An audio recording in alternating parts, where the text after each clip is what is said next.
In this video, I'm going to quickly show you how to enter presentation mode in Power BI. If you find this video helpful, please consider to like this video and subscribe to my channel.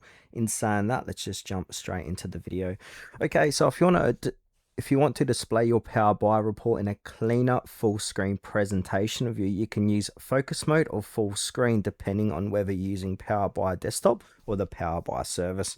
So on the Power BI desktop, that's what I'm using at the moment. We want to go ahead and open it up and then open the report you want to present. So I've got this one here for this demonstration. Now at the top here, we've got these different tabs. We want to click on the view tab.